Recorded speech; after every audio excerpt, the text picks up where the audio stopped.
խմբակցության անունից Հովհաննես Մարգարյանը։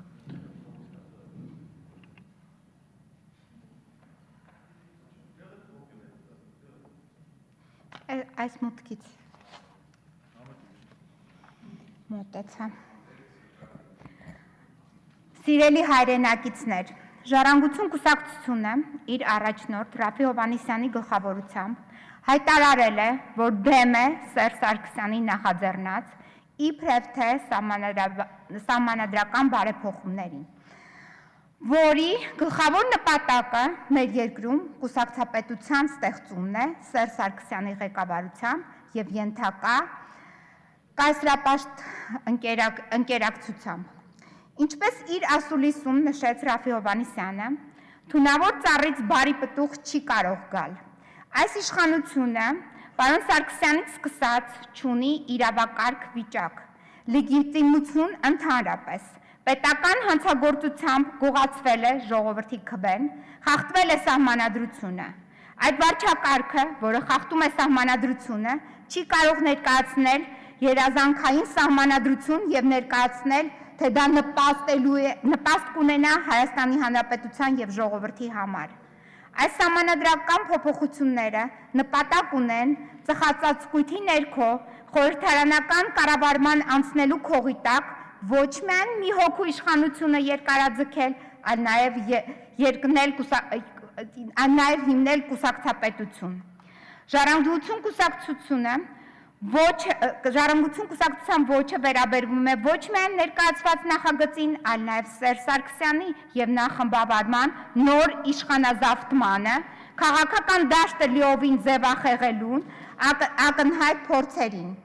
Անկախ պետականությունը գաղութային տարածքի վերածելու պարտադրանքին, հայ մարդու եւ ընտանիքի նոր գաղթին, զոռբայությանը եւ հանցագործությունների անպատժելիությանը, Հայաստանի պարտքի բեռի ավելացմանը։ Երբ 2013 թվականի նախագահական ընտրություններում Ռաֆի Հովհաննիսյանը կոչ արեց միասնական թեկնածուի առաջադրմամբ հաղթանակ տանել ընտրակեղծիքների եւ իշխող համակարգի դեմ, քաղաքական ուժերից որևիցե մեկը չաջակցեց Ժառանգության ղեկավարի հորդորին։ Այսօր գրեթե այդ բոլոր միավորները արդեն սատարում են Սերժ Սարգսյանի նոր իշխանավարման նախագիծը։ Հետևաբար հաճախորդների լավ ճանաչում է ոչ միայն Սերժ Սարգսյանը, այլ նաև մեր ժողովուրդը։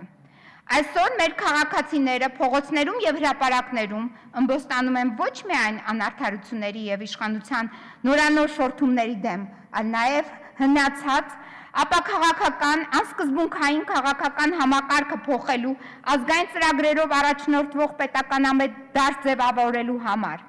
Հայաստանի լայն հանրությունը եւ իհարկե ժառանգությունը պայքարում են եւ գերխնդիր ունեն օր առաջ ազատվելու թունավոր ծառից, ստեղծելու անցումային կառավարություն, Հայաստանն ու Արցախը դարձնելու իրավական եւ քաղաքական անկախ միություն, որը արդյունավետորեն կդիմակայի բոլոր մարտահրավերներին եւ կկենսակոչի հայկական տեսլականը։ 1995 թվականին կեղծիքներով ընդունված եւ 2005 թվականին կեղծիքներով փոփոխված Հայաստանի Հանրապետության սահմանադրությունը ամեն օր ոտնահարվել է օրվա իշխանությունների կողմից։ Ոտնահարվել է բացահայտ եւ ի օգուտ միայն իշխանության եւ նրա սպասարկուներին։ Հետևաբար օրակարգային եւ ոչ թե սահմանադրությունն է իբրև թե բարեփոխումը, այլ ամբողջական իշխանափոխությունը եւ արտահերթ նախագահական ու խորհրդարանական ընտրությունների անցկացումը։ Ազգային ժողովում ներկայացված բոլոր ուժերը կողմ էին արտահայտվում Եվրամիության հետ ասոցիացման եւ խորը ու համապարփակ ազատ առևտրի գոտու ստեղծելու մասին պայմանագրի ստորագրմանը։ Սակայն Սերժ Սարգսյանի Մաքսային միության անդամակցելու մասին հայտարարությունից հետո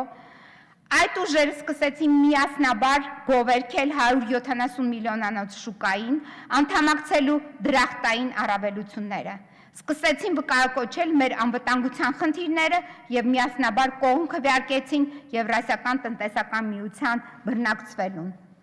Անցել է ընդամենը 2 տարի եւ ձեր ու Սերժ Սարգսյանի գովերքած այդ 170 միլիոնանոց շուկան ավելի արագ տեմպերով սկսեց աղքատացնել Հայաստանի քաղաքացիներին,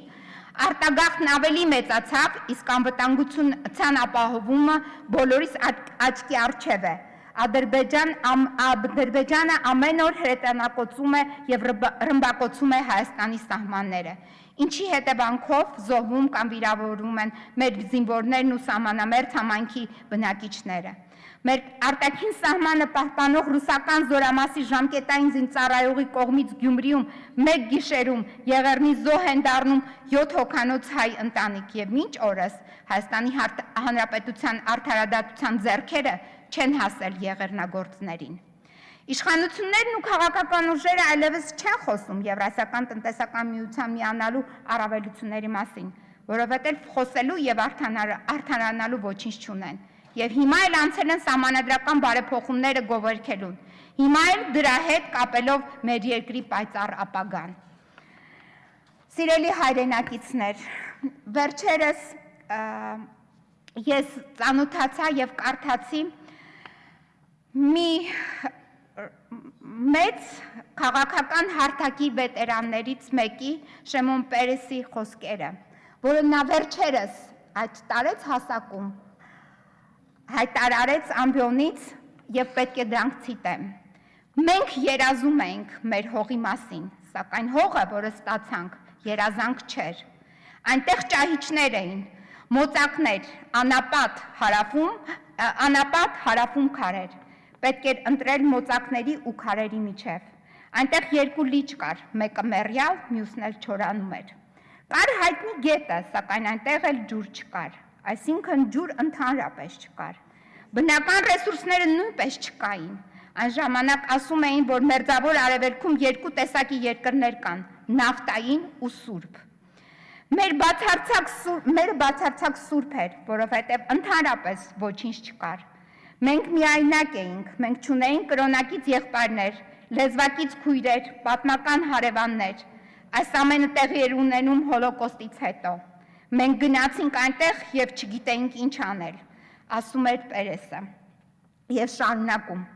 Մենք բոլորս գիտնականներ դարձանք։ Իսրայելում յուրաքանչյուր ֆերմեր փնտրում էր, թե ինչպես գյուղատնտեսությունը զարգացնել առանց ջրի ու հողի։ Դա բարձր տեխնոլոգիաների վրա հիմնված առաջին գյուղատնտեսությունն էր։ Իրապես, սիրելի հայրենակիցներ, մեր հողը սուրբ է։ Մենք ունենք ինչ-որ չափով նաև պատմական, հավանաբար նաև դաշնակից բարեկամներ։ Եվ կարող ենք այսօր համաշխարհային այս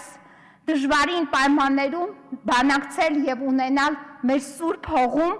ծաղկող բարեկեցիկ հասարակություն։ Մինչդեռ մենք այդ գործով չենք զբաղված։ Մենք զբաղված ենք ուղղակի անձանց պաշտոնավարումը երկարաձգելու կամ մի խմբի պաշտոնավարումը երկարաձգելու։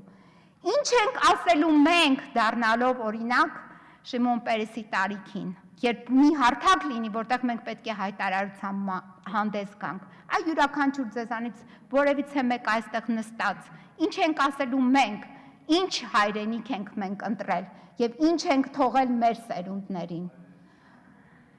Մեր հողը, սիրելի հայրենակիցներ, ես կարծում եմ սուրբ է և այս սուրբ հողի համար բոլորս պարտավոր ենք պայքար տանել։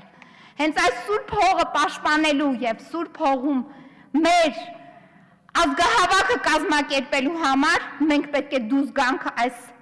Սերժ Սարգսյանի կողմից նախաձեռնած գործընթացի դեմ և տապալենք և Սերժ Սարգսյանին, և Հանրապետական կուսակցությունը, և այս կոչված բարեփոխումները։ Եվ պետք է անցնենք ոչ միայն Մելիք Ադամյան փողոցով, պետք է անցնենք Նալբանդյան փողոցով, պետք է այնտեղ քանդենք այնտեղի Բաստիլը ներկայիս ժամանակակից, ԱԱԾ, ԿԳԲ, ՆԿՎԴ, և պետք է մենք հիմնադրենք մեր ազատ, անկախ և միացյալ Հայաստանը։ Բոլորս դուրս են գալիս փողոց։ Ժառանգությունը դեմ է քվեարկելու այս օրինագծին։ Ժառանգությունով։ Քանի հոգի եք մնացել։ Լավ, ասինքն դուք միայն, հասկացանք։ Երբ ասում ենք ժառանգություն, հասկացեք Զարուհի Փոստանջյան միայն։ Այժմ օրինաց եկել պատգամավորական խմբակցության անունից ձայն տրվում է պարոն Հովհաննես Մարգարյանին, այնուհետև Հայ-Հեղափոխական դաշնակցության խմբակցության ղեկավար Արմեն Ռուստամյան, պարզապես բոլորիս իմ հորդորը բոլորիս, ինձնից սկսած, յուրայինների մեջ